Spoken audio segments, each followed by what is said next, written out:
From magnificent country houses to monastic ruins. These are the landmarks and treasures that reveal our rich heritage and history. Grand country estates to the factories at the heart of our industrial revolution.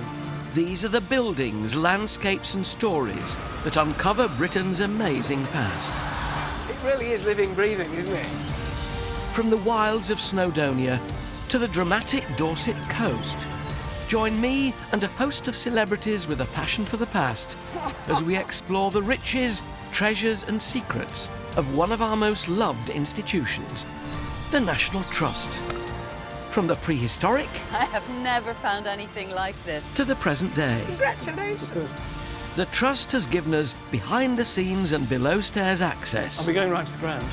...to some of its finest buildings and locations. There was gold under these hills. We'll meet the people keeping our historic traditions alive. Incredible! And the experts revealing the lives of those who shaped our past. Oh, look at that! It really is a treasure house. This is our heritage, our history. Welcome to the secrets of the National Trust.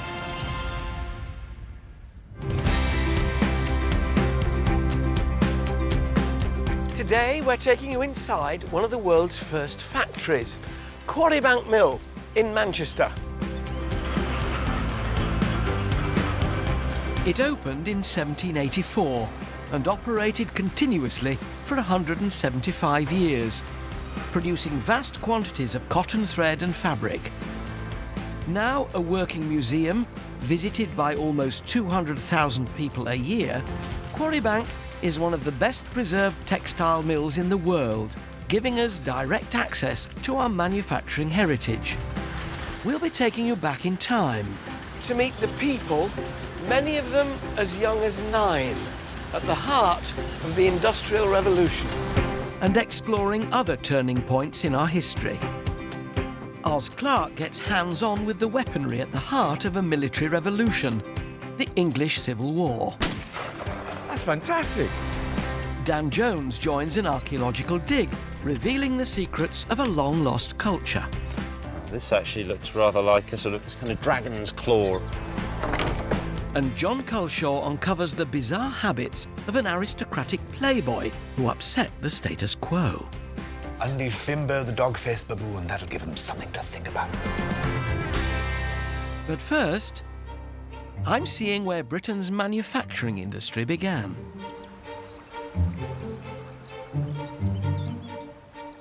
This is Quarry Bank Mill on the outskirts of Manchester.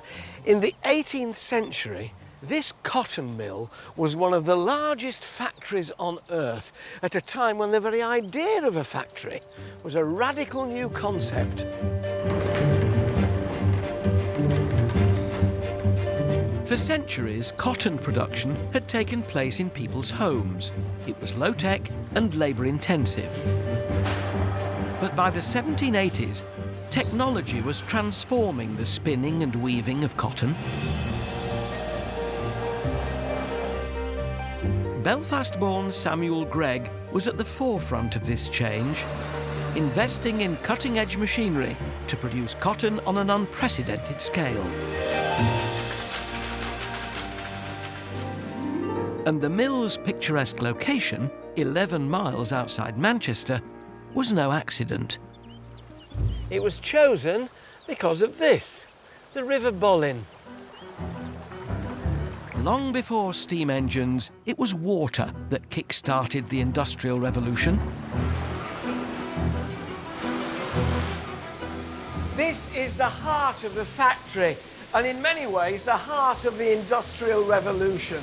Water wheels like this could generate in excess of 100 horsepower, powering enormous machinery that could produce cotton at such a rate that it very quickly made Samuel Gregg an extremely rich man. There were more than 300 machines in operation at this mill. They could spin an astonishing 36,000 miles of thread a day. Claire Brown is introducing me to this game-changing technology. This is our spinning mule. Mule? Yeah, so this is actually spinning the threads. There's 560 spindles on here. So imagine that you've got 560 women all spinning at the same time on a spinning wheel. This is what this is equivalent to. Oh, gosh. This exponential increase in production was the death knell for handmade textiles. Hand spinners and weavers were out of a job. But these groundbreaking machines didn't run themselves.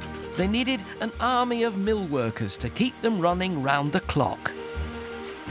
At its peak, 500 people worked here. So when this room was full of people, all the looms going, paint me a picture of what it would have felt like, what it would have been like to work in here. Well, working in the mill would have been very hot and humid because that was required for the cotton. It would have been very dusty.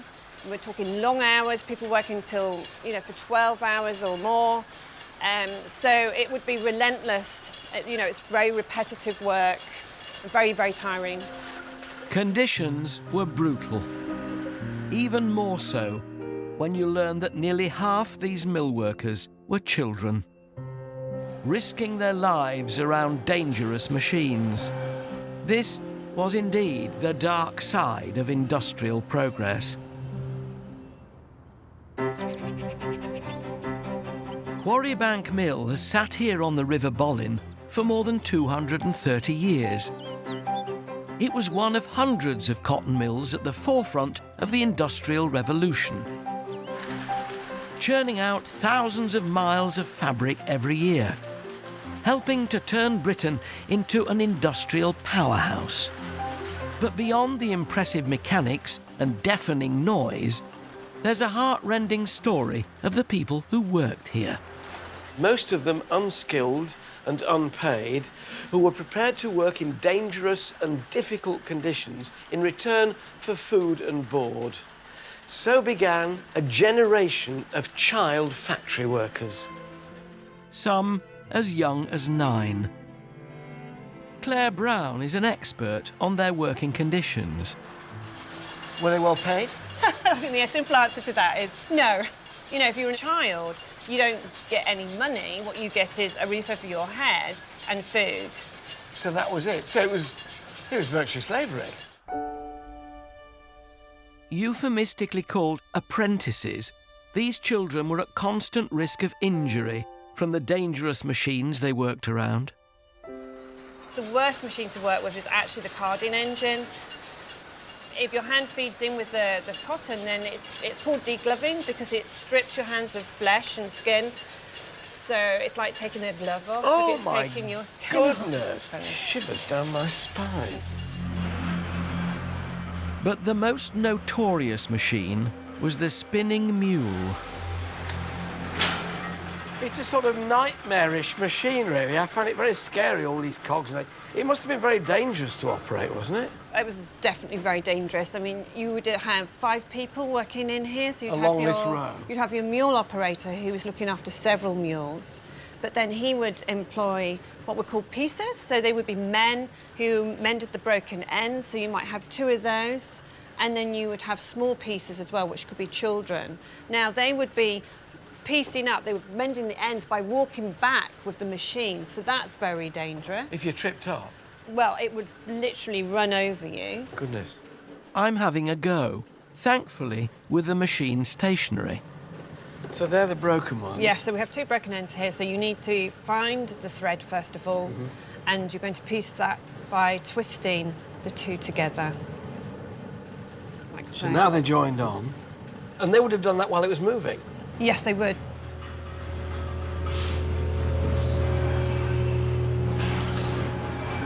Piecing was dangerous enough, but the job known as scavenging could be fatal. So for the children, once the carriage moves out, they can then get down underneath the frame. While it's moving? While it's moving, so you'd follow the carriage out, and then can you see all the dust builds up on the, on the carriage here, and the dust builds up on the metal plate here. This is the bits that they would be cleaning. So they're cleaning this while it's in operation, while it's moving? Yes. They then have to get out of here before coming this back. comes back in. So they have to listen and know when the changeover is. We had a young boy called John Foden who was working under a machine like this. He was cleaning, and we don't know exactly what happened, but we know that he didn't get out of the machine in time. The carriage moved back in, and it squashed his head between the roller beam and the Oh my carriage, How old and was killed he? him outright. He was only just 12. Gosh, times you just don't want to go back to. Safety was secondary to profit and output in the white heat of the 19th century's Industrial Revolution.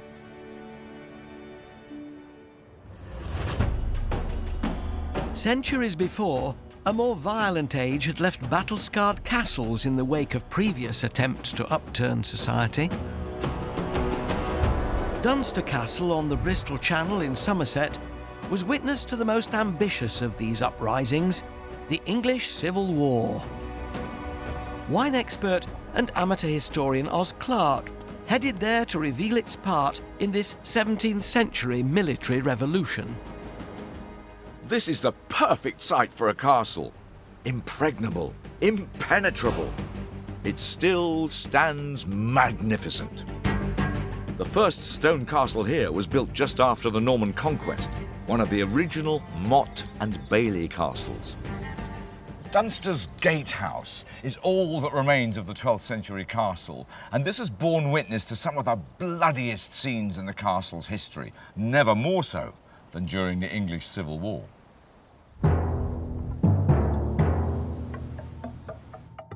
In 1645, Dunster was under the control of King Charles's royalist forces. Outside the walls, the opposing Roundheads laid siege to the castle and thought they'd capture it in no time. I'm learning about their strategies from Martin Harborne. They had a brand new publication, and that was the Manual of Warfare. It told you exactly how to take a castle on a hill. Describe what I'm looking at here. All the cannons are pointing at the same point of the wall and firing simultaneously. And that low was down the wall. Low down, to knock the bottom of the wall out so the top would come tumbling down. So cannons, were they not particularly accurate at that time? Not particularly, no, but they would get a range within 2 or 3 cannon fires of more or less. So if you have 40-odd cannons all firing simultaneously at the same point, it's going to give that warmth into the wall. These devastating cannons weren't the only weapons used by the attacking forces. They were also equipped with the 17th century's most up-to-date firearm, the musket. I'm learning how to load one. Magazine there. The Roundheads could do this in just 30 seconds. Straight down. Straight down. Yeah, that's it.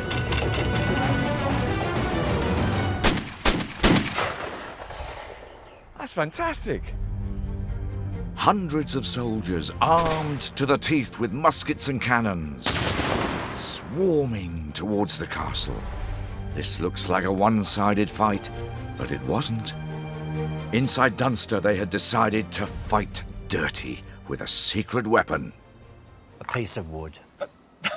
It doesn't look very dangerous. It doesn't to look me. very good. Piece of wood cut into 4, hollowed out, and inside 60 musket balls. Loaded into the cannons on the battlements, they split apart as they were fired. 60 musket balls at 180 miles an hour in a fan would rake down the side of the hill. It's like the sort of earliest form of machine gun. Indeed it is, yeah. They also had another nasty surprise for the attackers. That is where these little guys come in. Hand grenades. They dip them into their braziers, and then they throw them over the wall. They roll down the hill and explode right in front of all the troops running up. So you can see we're much better equipped for defending the castle than the big cannons on the other side of the hill. And those blokes were battering these walls, Yep. and they didn't get through. The Royalists held out for an astonishing 6 months. Only 20 men defending the castle lost their lives. Dunster stood firm, just as it does today. This castle made it through the siege. A survivor against the odds. Quarry Bank's part in history is just as proud. The revolution that took place here ushered in the modern mechanical age. The mill ran on hydropower from the river and cheap child labour. The employees already worked 12 hours each day, but Mother Nature wasn't as controllable as the workforce. The river often ran dry and stopped the water wheel running, which brought cotton production to a standstill. The solution was a new piece of tech, an early steam engine. Alan Ayres looks after it. So in 1810, this was state of the art. Oh, this was your Rolls-Royce, this was your Concorde of the day. But of course it required yet more people to keep it going. The staff who do the engineering on this site were the highest paid in the mill at the time. And if you were doing that, you've made your name. Is that the case today with you? I'm a volunteer, so payment is in biscuits. It seems to be cooking nicely. Can we power it up and get it going? We can certainly power it up, but I think you need a pair of gloves. Oh, you know, when I was a boy, I did want to be an engine driver. This is probably as near as I'm going to get it. Let's go down and give it a go. For a steam buff like me, this is a real thrill. It's just sort of sitting here, It's sitting slobbing here. at the So, moment, isn't it? I think what I want you to do is to close off that yellow valve down there. Right, that's shut. And now I want you then to turn this another quarter of a turn. Anti-clockwise. Yeah, like that. Let's see what happens.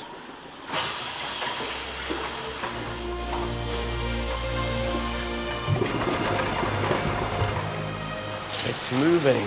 Way. It really is living, breathing, isn't it? There's a humanity about these machines, isn't there? It's amazing. Steam gave Samuel Gregg a consistent power supply and transformed this mill into one of the largest and most productive in Britain. To celebrate his wealth and pride in his factory, he built his family home right beside it. But while the Greggs lived comfortably and in some style overlooking their mill, further up the hill, the unpaid workers, well, they had rather a different life. I've come here to the apprentice house to find out what life was like for these child labourers, from archive manager Ali Silica. This is Spartan in the extreme, isn't it? No interior sprung here. Gosh, box beds. How many to a bed, Ali? There would have been two to a bed. Goodness me. And really basic. And crammed in, presumably. Yes, there would have been more beds here, yes. After a 12-hour working day in the mill, the children came back here and did their schoolwork. The boys learned to read. The girls did embroidery. So how many apprentices altogether would have been in this house? At the peak, it would have been between 90 and 100. In this one house? In this one house. Who was looking after them in here? There would have been a superintendent, so someone who would look after them, usually a married couple.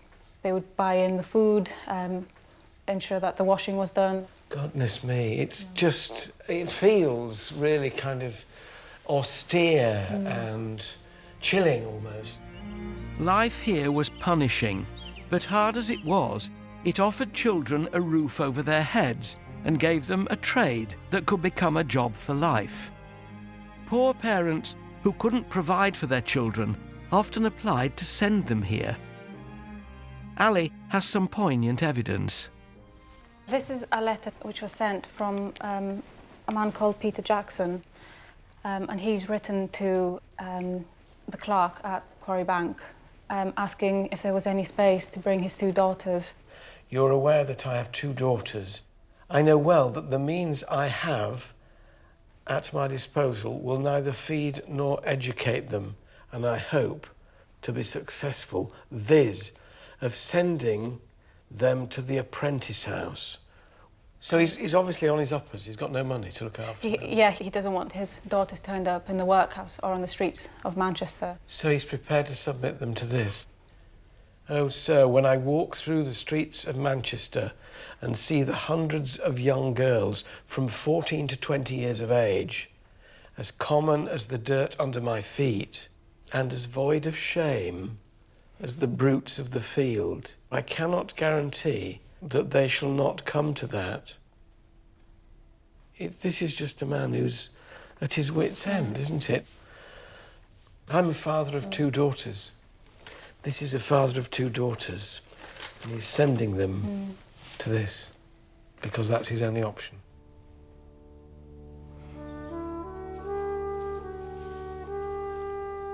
Did they come here? No, they didn't. They didn't? No. What happened? Do we know? We don't know. Wow. What a thought. Personal testimony like this brings the past vividly to life. But the further back we go, the harder it is to connect with the lives of our ancestors. Hidden beneath the ground, precious evidence of their lives is at the mercy of the elements, never more so than along the coast. The cliffs, known as the Seven Sisters, are some of the most fragile in the country. Archaeological records here are in danger of disappearing into the sea. Historian Dan Jones went to unearth their secrets. I'm in Sussex, beneath the unmistakable chalk cliffs of our southeastern coastline. Now, just above me is the beautifully named Bell Toot, one of 7 iconic cliffs known collectively as the Seven Sisters. Coastal erosion claims sections of these cliffs every year, as this dramatic footage from 2014 shows.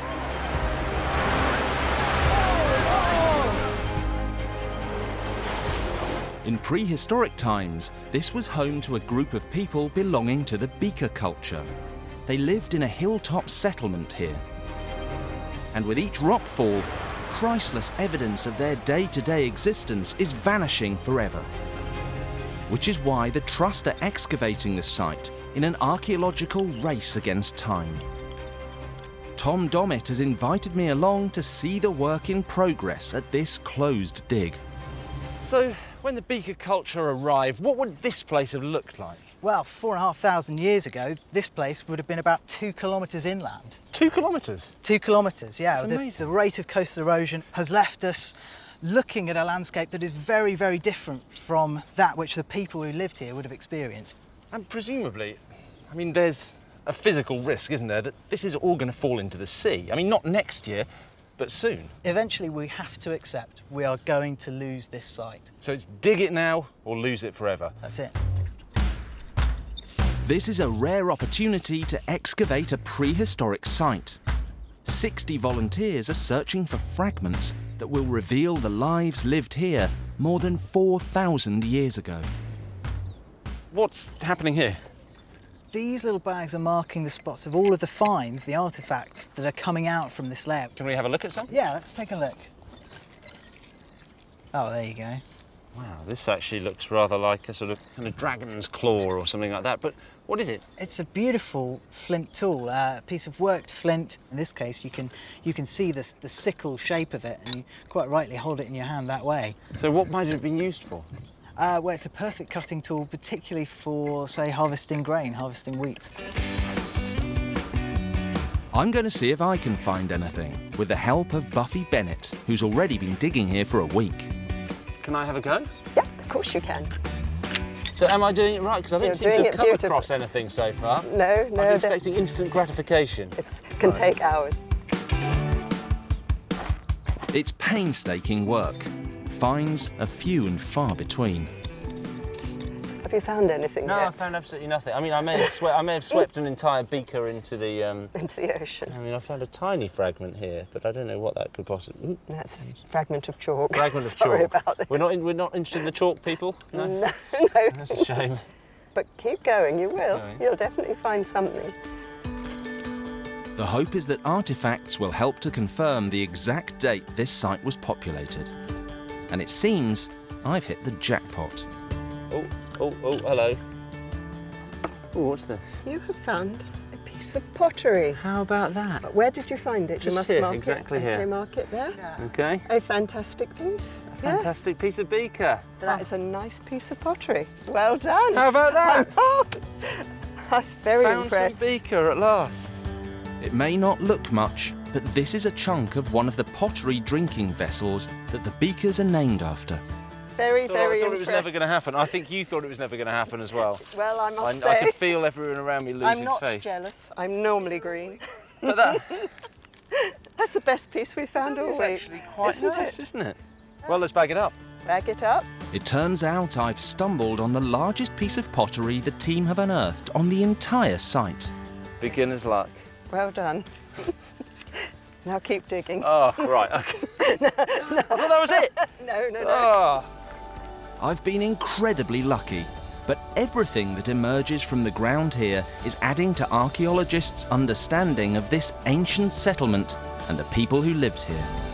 Thank goodness, because in a few years, all of this cliff top will be gone and its secrets will be lost forever.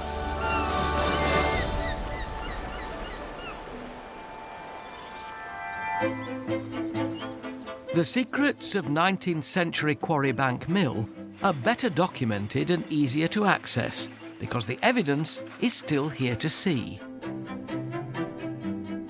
Its private archives provide a unique window into a world of almost 2 centuries of industrial history and are normally off-limits to visitors.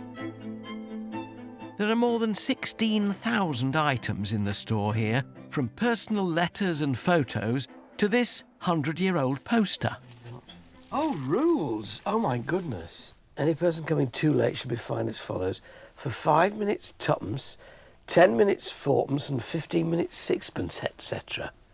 Any person leaving their work, this would have been me, and found talking with any of the other work people should be fined twopence for each offence. You could lose your entire wage here.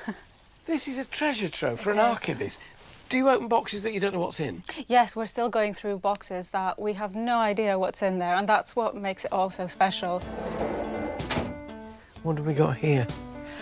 This is an apprentice indenture. One of the oldest and most precious artefacts. It's a contract between mill owner Samuel Gregg and one of his child workers. So this is what they would have had to sign to say they would stay? Yes. 1785. Yes, and this is the earliest indenture we have. So this is the parents, in effect, signing over their child? It's not actually the parents.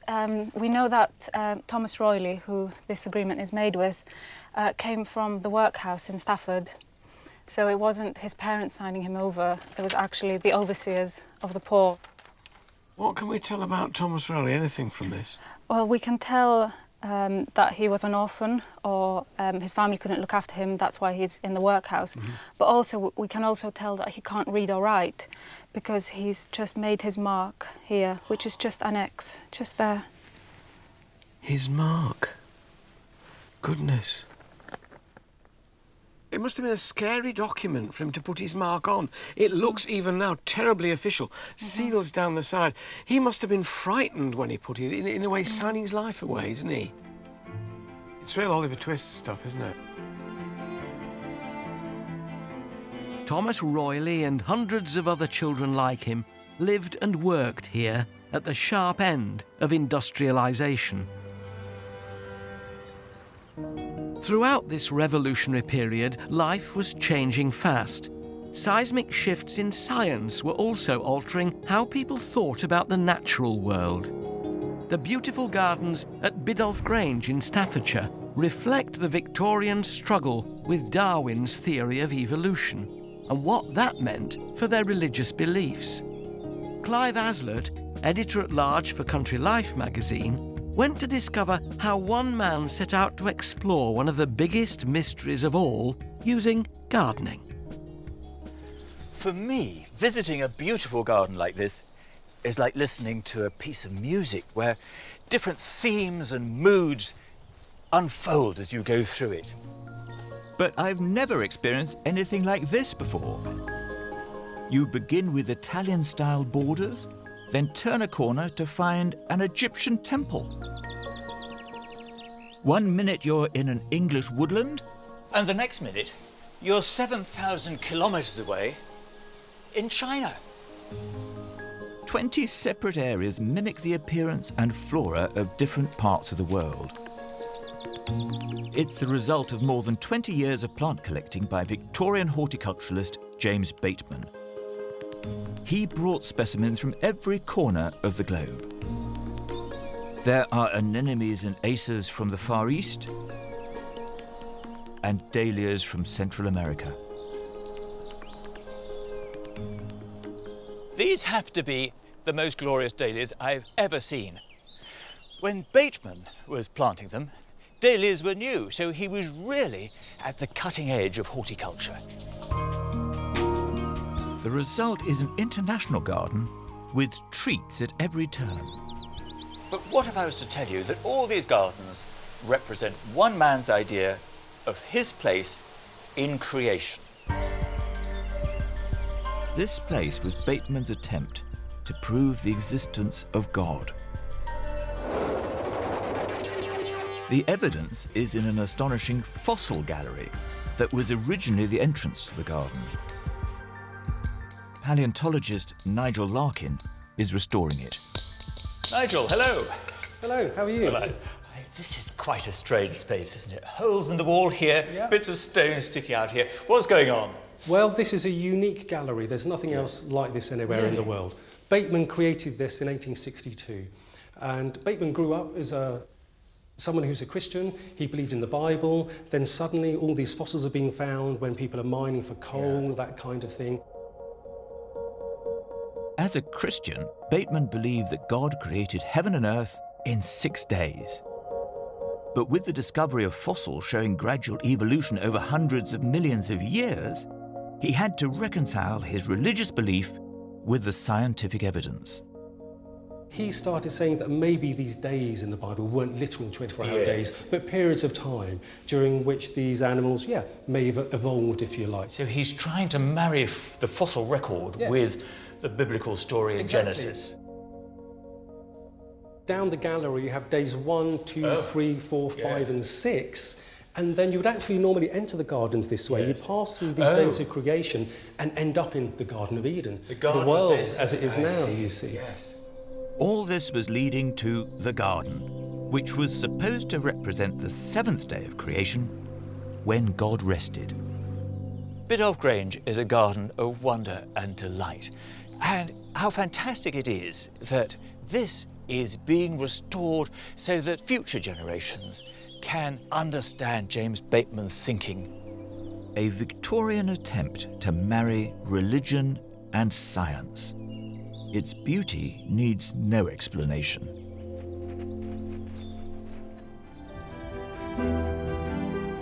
The Industrial Revolution altered our cities and our landscape forever. When Quarry Bank was built, the surrounding Cheshire countryside was populated with little more than a few farmhouses. 20 years later, it was a thriving industrial hub. But mill owner Samuel Gregg had a problem. He needed to entice people from further afield to come and work in his factory, but being so far from central Manchester, they'd need somewhere to live. So he built this, Style Village. Workers' cottages, a church, a chapel and a school made up the village, all built between 1806 and 1831. It's quite picturesque, isn't it? It's a bit like a sort of rural version of Coronation Street. It is a bit, yes. I'm with General Manager Eleanor Underhill. So how many people, Eleanor, would have been living in this village? Well, we think about 400. What were conditions like? I mean, they look quite picturesque now. Were they relatively primitive when they were made? Well, they were better than the alternative in Manchester, and the housing was considered of a good standard. They had their own privy. If they'd been in Manchester, they would have shared a privy with many other families, but each house had its own privy, and they had an allotment at the front so they could grow their own food, and they had fresh air. So, yes, conditions were fairly good, really. Presumably a lot of them would have spent their entire working lives here, living in these houses. Yeah, so the cottage would have been tied with the job, and they would have stayed in that job for their lives.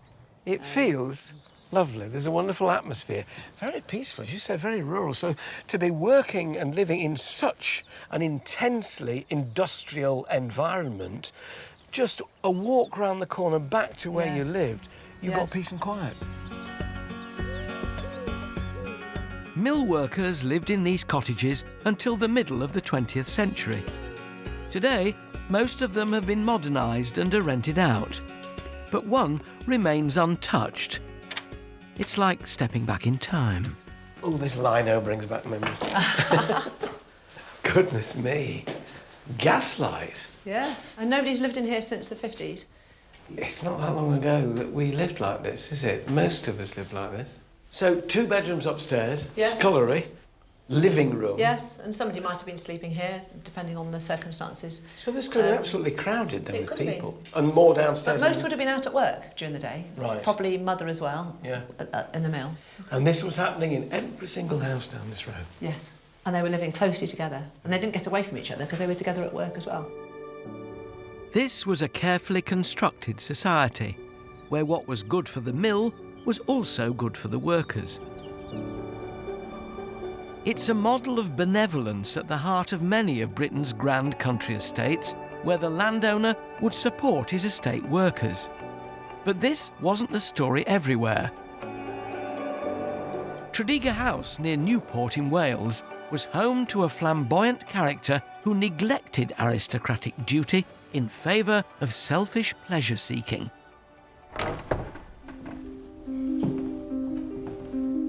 Comedian John Culshaw went to investigate. On the surface, Tredegar looks every inch the home of nobility. But if you adjust the angle of your view ever so slightly away from these striking red bricks and the elegant architecture, you'll see something perhaps slightly less than a country setting. Instead of sweeping views of uninterrupted fields, from one side, there's the view of the M4. And on the other, an altogether more modern estate. What events could have led to a house of such obvious wealth, having such unlikely neighbours? It's all down to a pleasure-seeking 1930s playboy called Evan Morgan, the second Viscount Tredegar. Historian Paul Busby reveals the truth about this colourful personality. He was a fantasist, so he wound these wonderful fantasies around himself. But he was such an invigorating personality. He didn't know what he was going to do next, but he was always immensely charming with it. So a bit of a loose cannon, really. He'd flirted with being a poet and a journalist before landing on a career in the church. He enlisted to train for the priesthood at the Pontifical Beda College in Rome, but he didn't attend lectures very often. He would send his valet in disguise in a cassock to take notes, while he was swanning around at the Hotel Bernini around the corner, arm in arm with the Siamese ape. After a while, the Monsignor told Evan that he didn't have the vocation for the priesthood. Back at Tredegar, he was notorious for fabulous parties and eccentric behaviour. And he had a menagerie in here of all sorts of creatures, didn't he? He did. If Evan thought his party was a bit dull, he would think nothing of releasing Bimbo the dog-faced baboon to thunder up and down the corridors. What a great name. It's great. Unleash Bimbo the dog-faced baboon. That'll give him something to think about. Rewind 40 years, and Tredegar was more famous for heroism than hedonism. When it was under the care of Evan's great-uncle, Godfrey Morgan. He had survived the charge of the Light Brigade and was a Welsh hero. I wonder what Godfrey would have made of Evan's behaviour. His drinks bill for the weekend house party was close to £250. So perhaps today's equivalent, 40 grand per weekend. So that was happening most weekends, a bar bill That around was about happening most weekends. Evan may have been in a partying mood, but the same can't be said for the rest of the country. It was the Great Depression, and along with the house, he'd also inherited the equivalent of £77 million worth of death duties. So we're in this period now of great taxation, death duties and so on, great deals of responsibility. Can he cope with this sort of environment? He's inheriting a position where if you tighten your belt, you might get through it. Is Evan the ideal man to be Lord Tredegar at this juncture? No. In fact, he's possibly the worst possible person. He drank and he frittered all the wealth away. And Evan knows he's not going to have a male heir. And while the show is on, enjoy it. And it was a spectacular show while it lasted. From Victorian boom to post-war bust, the Playboy Viscount's legacy was a virtually bankrupt estate. Its sweeping views sold off to the highest bidder, and now home to a motorway and modern housing.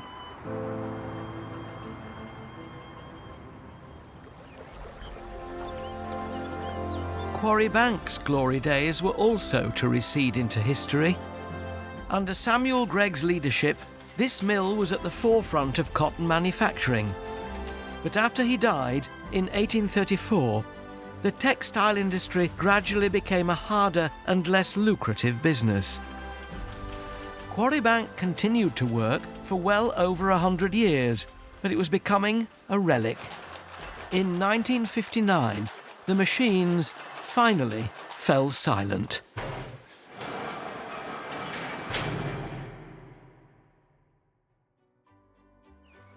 This is where the Industrial Revolution began. It's fascinating to visit places like Quarry Bank. They remind us that in spite of the extraordinary engineering and technical innovations of the time, that it was still people, often young and impoverished, who were at its very heart.